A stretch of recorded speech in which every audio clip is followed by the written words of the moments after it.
Kalaboso ang isang lalaki sa Sampaloc, Maynila dahil sa pananakit at pagtutok ng baril. Yan ang ulat ni Vel Custodio.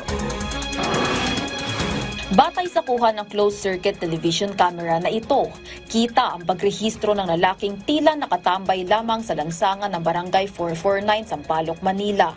Maya-maya pa, dalawang lalaki ang makikitang lumapit sa kanya. Ang lalaking nakadilaw na damit, makikitang bigla na lamang hinampas ang isang baril sa lalaking nakatambay. Matapos yon, makikitang nagsimula ng magdiskusyon ang dalawa. Saka na muling pinaghahampas at tinutukan ng baril ng suspect. Pinita niya ako. Ano ginagawa mo dyan sa likodan ko? Sabi niya sa akin. Hindi mo walang pinapalayas ka na dyan.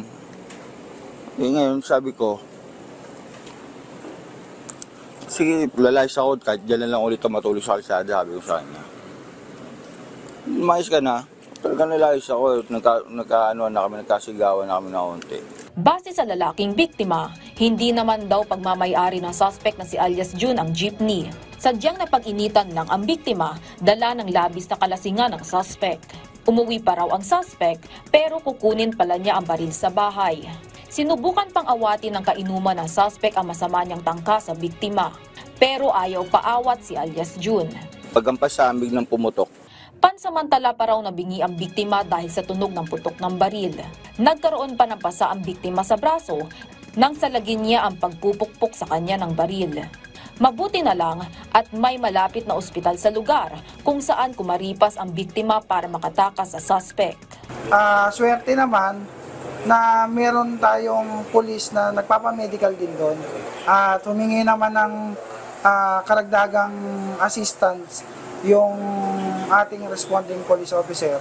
Na ngayon nakadetene na sa Sampaloc Police Station.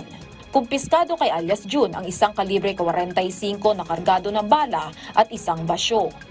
Sa ngalan ng patas sa pamamahayag, sinubukan kong kunin ang panig na naarestong suspect pero Order na po ako magsasalita.